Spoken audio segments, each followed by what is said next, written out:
મેં વારંવાર એવું સાંભળ્યું છે કે ગુજરાતની જનતા કોઈ પણ વસ્તુ મોંઘી થઈ જાય તો આકરા પ્રહારો સરકાર પર કરતી હોય છે કે સરકારે આનો ભાવ વધારી દીધો છે, સરકારે આ વસ્તુ આટલી મોંઘી કરી દીધી છે. પરંતુ મને આમાં સરકારનો વાંક હવે નથી લાગતો.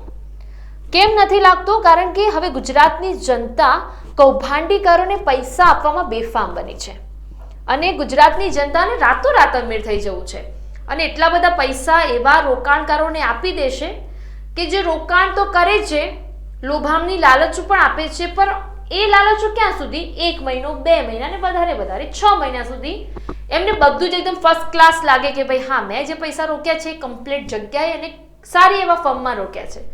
પણ જ્યારે 1 વર્ષ પછી એ કૌભાંડીકારી જે કંપની હોય એ બધા જ જનતાના પૈસા ખંખેરી લે અને પછી જ્યારે મીડિયા સમક્ષ વાતો આવે એટલે લોકો ભાગી છૂટે અને પછી જેમને રોકાણ કર્યું છે એ રોકાણકારો મીડિયા સાથે આવશે, મીડિયા સમક્ષ આવશે ને પછી કહેશે કે અમે આ જગ્યાએ આટલા પૈસા રોક્યા છે.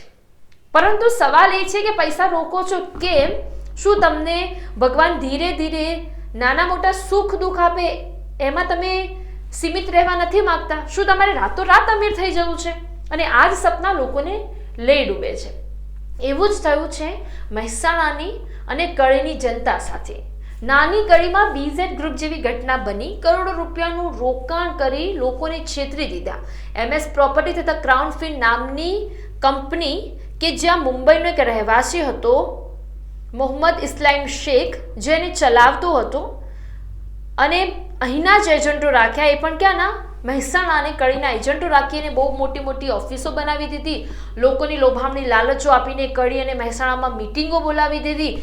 પોતાની વસ્તુ નહીં પરંતુ બીજાની વસ્તુને પોતાની વસ્તુ કહીને લોકોની આંખોમાં એટલો તારો સિતારો બની ગયો અને લોકોને એવું જ લાગ્યું કે ખરેખર અમે આમાં પૈસા રોકવા જોઈએ, કારણ કે એકના ડબલ રાતોરાત થઈ જવાના છે.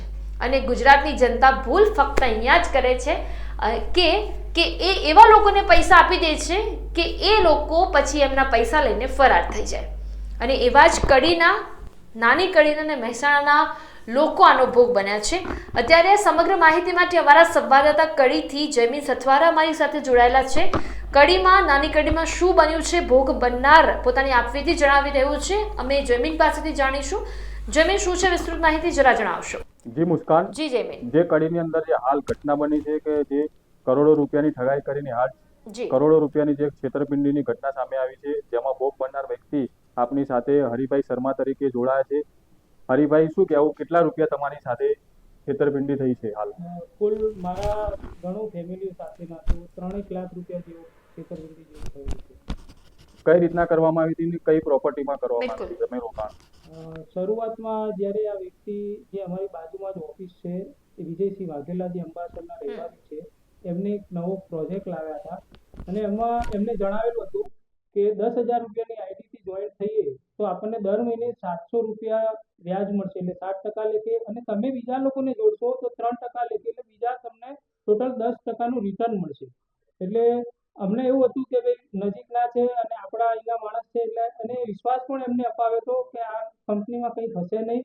એટલે અમે મારી સાથે સાથે બીજા ફેમિલીનું પણ રોકાણ કરાવડાવ્યું અને જોડે અમને પ્રૂફ માટે 1 લાખ રૂપિયાનો ચેક આપતા હતા, જોડે 500 રૂપિયાનો સ્ટેમ્પ જેમાં નોટરી કરેલો હતો અને લોન તરીકે અમારા જોડેથી લીધું હતું કે 1 વર્ષ પછી તમને પ્રિન્સિપલ રકમ તમારી અમે તમને પરત કરીશું, તેમ છતાં તમને બીજું આ વ્યાજ પણ અલગથી દર મહિને આપીશું. પણ એ આપવામાં ન આવ્યું.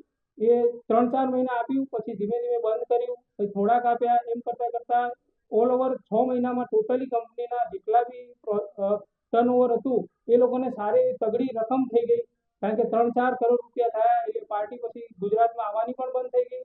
શરૂઆતમાં જોશથી આ જે એજન્ટ હતા, જે એના લોકલ બીજા એક હસમુખભાઈ પટેલ અને અંબાસરના વિજયભાઈ, એમને સારી મોટી મોટી હોટલોમાં મિટિંગો કરાવડાવી, લોકોને પ્રોત્સાહન ઇનામો અપાયા.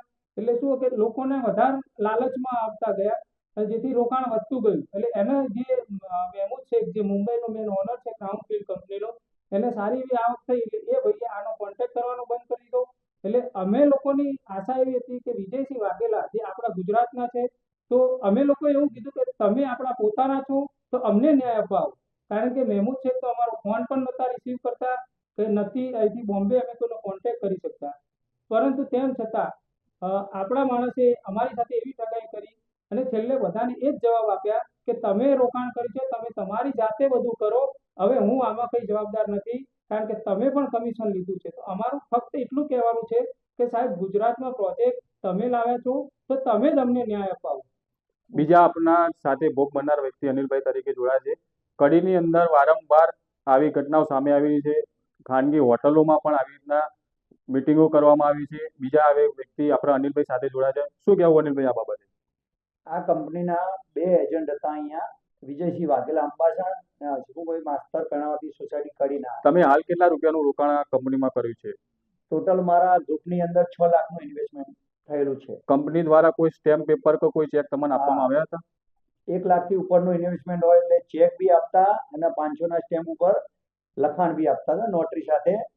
પણ એમાં એવું હતું કે ચેક જ્યારે એકાઉન્ટમાં નાખ્યો ત્યારે એ સ્ટોપ પેમેન્ટ કરાવી દેતા હતા અને જાણવા મળ્યું કે જે સ્ટેમ્પ આપ્યો છે એ બી ખોટી નોટરી અને કંઈક ખોટું એમાં થઈ ગયું છે એવું જાણવા મળ્યું છે.